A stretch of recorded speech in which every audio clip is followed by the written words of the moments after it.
In everyday life, we constantly face the need to get help or action from other people. This can be something simple, a colleague asking for help with a report, a friend asking for help moving furniture, or the need to persuade a child to do their homework. Most often, we do this straightforwardly. We ask, persuade, convince, and sometimes even order if we have the right to do so or hold a corresponding position. We are accustomed to thinking that if we need something from another person, the most effective and obvious way is to ask directly.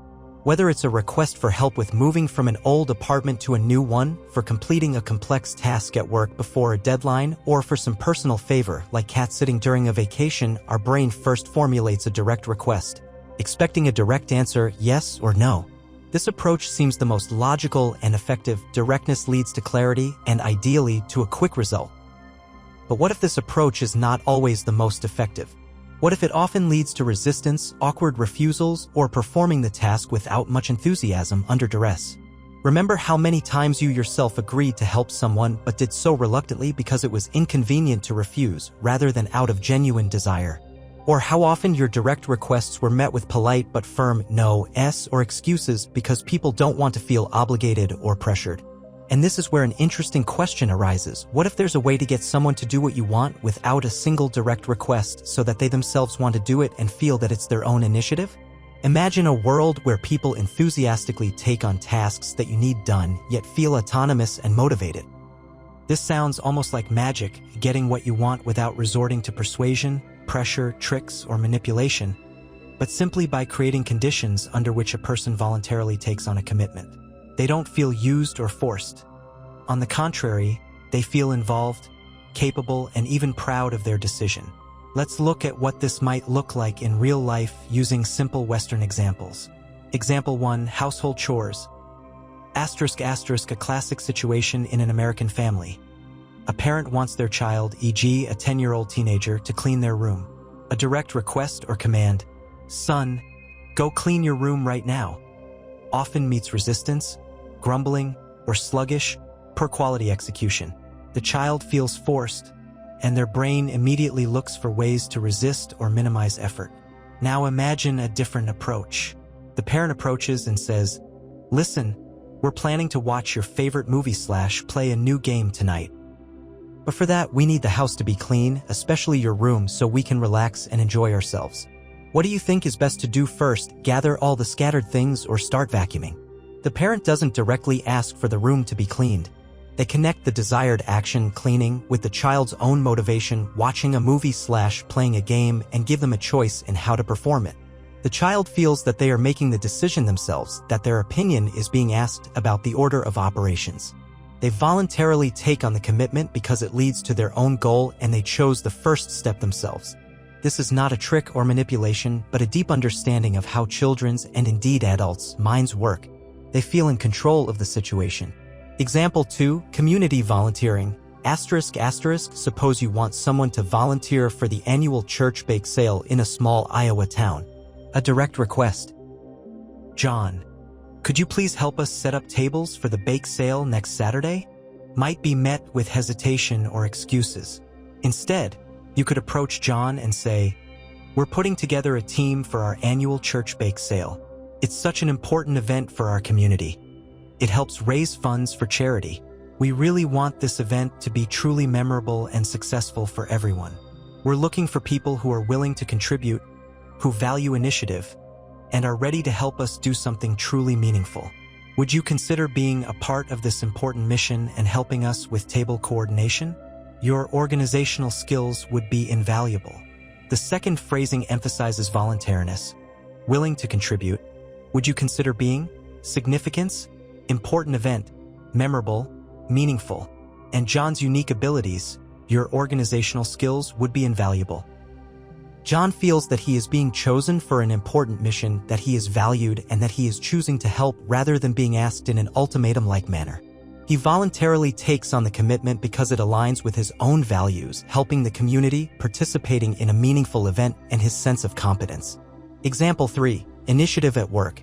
***, you want your colleague, Steve, to start using a new, more efficient customer tracking system that you developed, but he resists change and prefers old methods.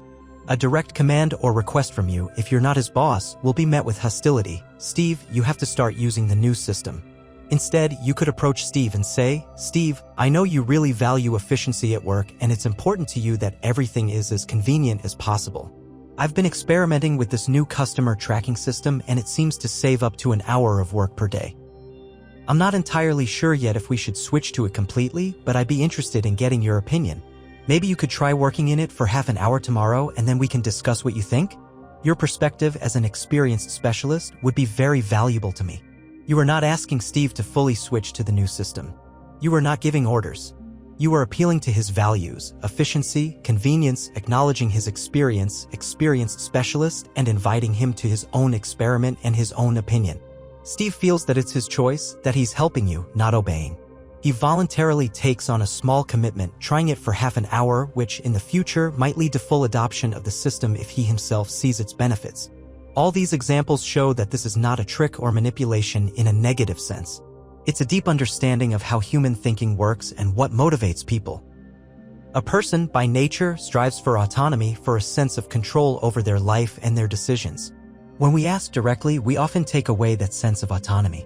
When we create conditions under which they themselves come to the idea of acting, they perceive it as their own, voluntary choice, and their internal motivation to perform the task increases many times over.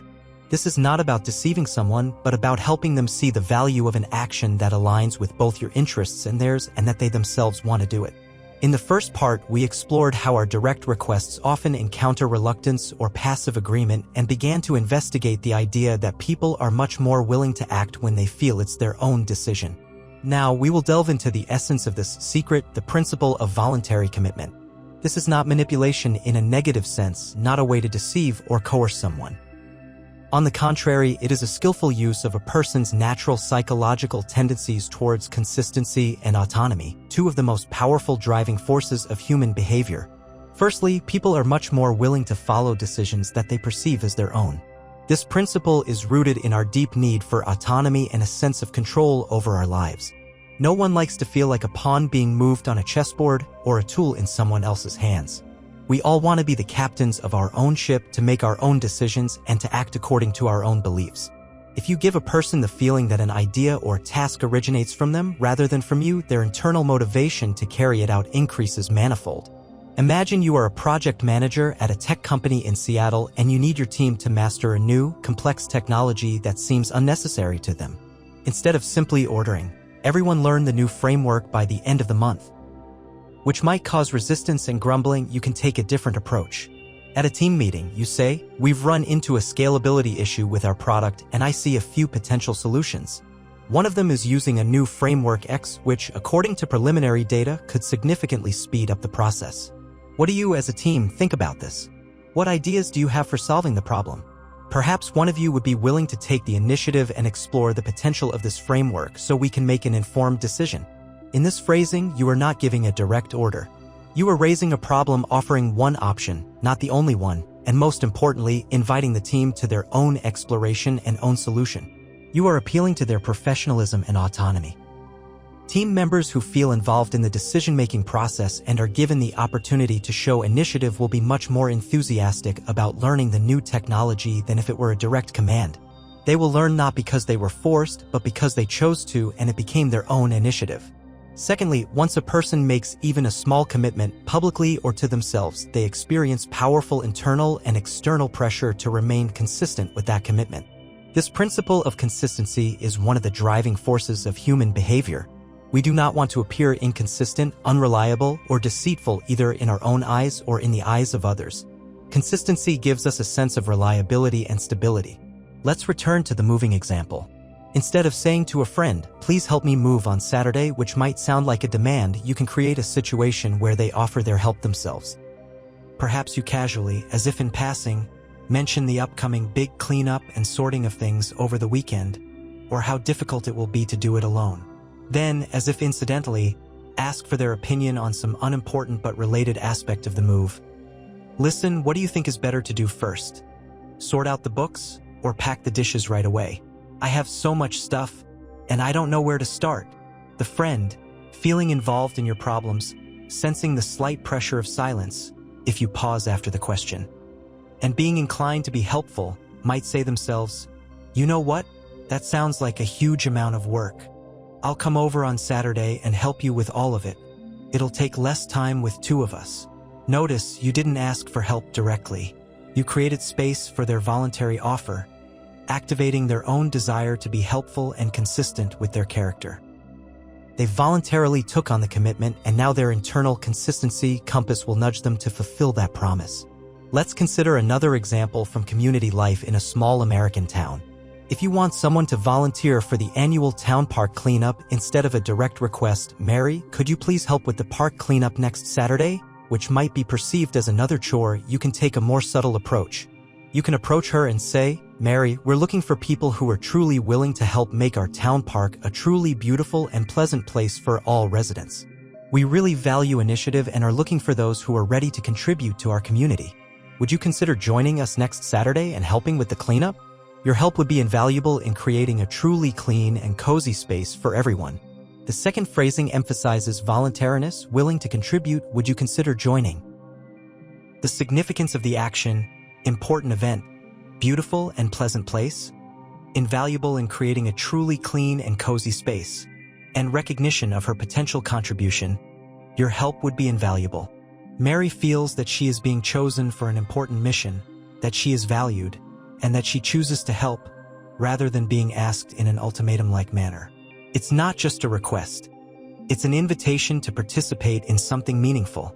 She voluntarily takes on the commitment because it aligns with her own values, helping the community, participating in a meaningful event, and her sense of competence and worth. Once she agrees, even if it's a soft yes, "I'll think about it," the principle of consistency will begin to work. The key point is to avoid creating a sense of pressure or obligation. Instead, you need to create a space in which the person can make their own choice. This is achieved through focus on their values. Understand what is important to the person and connect your task with their interests or beliefs. If efficiency is important to a colleague, show how your proposal will make their work more efficient. Offering choice ***, even the illusion of choice increases the sense of autonomy. What's better to start with, this or that? Acknowledging their ability/contribution ***, emphasize why this particular person is ideally suited to perform the task or how their contribution will be especially valuable. Initiating a small commitment ***, start with something small. If a person agrees to a minor step, it will be easier for them to agree to a larger one to remain consistent. This is the so-called foot-in-the-door technique, but used ethically and without direct pressure. All these examples show that this is not a trick or manipulation in a negative sense. It's a deep understanding of how human thinking works and what motivates people. A person, by nature, strives for autonomy, for a sense of control over their life and their decisions. When we ask directly, we often take away that sense of autonomy. When we create conditions under which they themselves come to the idea of acting, they perceive it as their own voluntary choice, and their internal motivation to perform the task increases many times over. This is not about deceiving someone, but about helping them see the value of an action that aligns with both your interests and theirs, and that they themselves want to do it. We have come a long way in our exploration of the principle of voluntary commitment, discovering that it is a powerful tool of influence, allowing us to motivate people to act without direct requests or coercion. In the first part, we realized the limitations of direct requests, and in the second, we delved into the fundamental psychological foundations of this phenomenon, the human need for autonomy and their drive for consistency. Now it's time to bring all this knowledge together and understand how the principle of voluntary commitment can become not just a set of tactics, but a part of your deeply ethical and effective communication strategy, transforming your interactions with others. In conclusion, we emphasize that the principle of voluntary commitment is not a set of tricks aimed at controlling people against their will, and certainly not an element of dark psychology that exploits the vulnerabilities of others. On the contrary, it is a deep understanding of human psychology and the use of subtle, positive influence. It is the ability to get what you want without resorting to a direct request, but by creating conditions under which people themselves want to act in the direction you desire. They do this not because they are forced, but because it aligns with their own values, their sense of duty, their desire to be consistent with their own, even if initiated by you, thoughts and decisions. The whole secret is that these subtle cues we send act very quickly. Often within 30 seconds you can plant the seed of an idea, ask a leading question, create a small choice, or initiate a micro-commitment, which then develops into the desired, meaningful action. This is not magic, but a result of the human brain constantly seeking meaning, consistency, and confirmation of its autonomy. When you provide such an opportunity, a person's internal motivation is activated, which is always stronger than external pressure. This is not about forcing someone to obey you through power or pressure. If a person feels compelled, they will resist or perform the task with minimal effort or feel resentment, which in the long run destroys relationships. Our goal is to make people willing to follow you or agree with you because it becomes their own choice.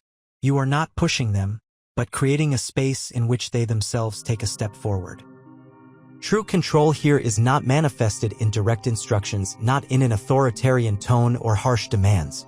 On the contrary, it lies in the ability to subtly, almost imperceptibly, guide the behavior of others by creating situations that activate their internal motivation and desire to be consistent with their own decisions, even if initiated by you. It's like an experienced gardener who doesn't pull a plant by force to make it grow, but creates ideal conditions for it. Fertile soil, enough light and water so that the plant itself reaches for the sun. You sow the seeds of ideas and then give them the opportunity to sprout in another person's mind so that they feel it is their own initiative. Consider how you can implement the principle of voluntary commitment in your daily life. This requires awareness and some practice, but the results will be impressive as you will begin to get what you want while strengthening relationships, not destroying them. Applying the principle in a work environment ***. Initiating ideas, not orders ***, instead of we need to implement new process X, try, we've encountered problem Y. I see several potential approaches including Z. What are your thoughts on this? Who would like to take on the role of a champion to explore and pilot one of the solutions so we can choose the most effective one? You are not ordering, but inviting participation, offering autonomy and recognition. Delegating tasks ***, instead of do this by tomorrow, you could ask, we have an important task for Project A. I know you have strong points in Area B. How do you think this part of the work would be an interesting challenge for you? I'm sure your contribution would be crucial. You appeal to their competence and offer a choice. Implementing changes ***, if you want the team to adopt new rules, instead of announcing them, you could start by asking, what problems do we see in the current system? What, in your opinion, could be improved? If you had the opportunity to change one rule, what would it be? Then, when the team itself voices the changes you need, you can say, great ideas. Let's try to implement these, our changes. People will be more willing to follow rules they arrived at themselves. Applying the principle in family life ***. Raising children ***, instead of help me wash the dishes, try, I've noticed you're very responsible and like order. I'll be making dinner, and would you like to help me keep the kitchen clean? What would you prefer, wiping the table or loading the dishwasher? You acknowledge their qualities and give a choice, enhancing their sense of autonomy. The child feels they are choosing to help, not being forced.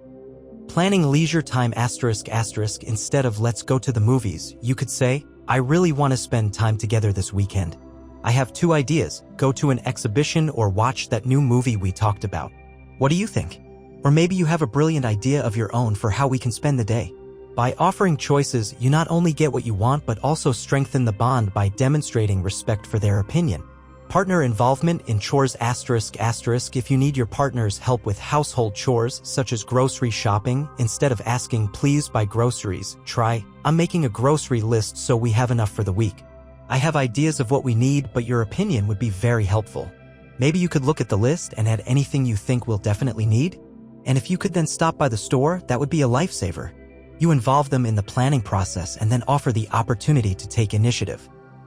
Applying the principle in friendships ***. Organizing meetups ***, instead of let's meet on Friday, try, I've been wanting to see you for a while. I have an idea to go to a new cafe or watch that movie we talked about. What do you think? Or perhaps you have other suggestions for how we can spend the evening. Your friend feels their opinion is important and their involvement in planning increases the likelihood of their agreement. Asking for help ***, if you need a friend's help, instead of please help me with this, try, I've run into a bit of a challenge and I need a fresh mind / your unique perspective. You're always so good at X. Would you mind taking a look at this and telling me what you think? Your help would be invaluable to me. You appeal to their strengths, giving them the opportunity to voluntarily demonstrate their qualities. Why is this approach so effective? ***. Enhanced autonomy. People feel that they are making their own decisions, that they are in control of the situation rather than following someone else's orders. This leads to increased motivation and satisfaction. Internal motivation ***. When a commitment is made voluntarily, it becomes part of a person's internal motivation rather than an external obligation. Such motivation is much stronger and more sustainable. Increased commitment ***. The principle of consistency ensures that a person who has made a decision will strive to fulfill it to remain consistent with themselves and their public statements. Building trust and respect ***. When you respect another person's autonomy and give them space for their own choice, you demonstrate deep respect. This, in turn, strengthens their trust in you and increases your authority in their eyes. Higher quality performance ***. When a person does something on their own initiative, they invest more energy, creativity, and effort, which leads to better results. Ultimately, implementing the principle of voluntary commitment in your daily life will allow you not only to achieve your goals more effectively and harmoniously, but also to build much stronger, deeper, and more respectful relationships. You will begin to see how people around you readily respond to your non-requests because they feel like participants, not just performers. This is a path to leadership based on influence, not power, where everyone feels valuable and significant. It's an investment in the quality of your relationships that will pay dividends, transforming ordinary interactions into synergistic cooperation.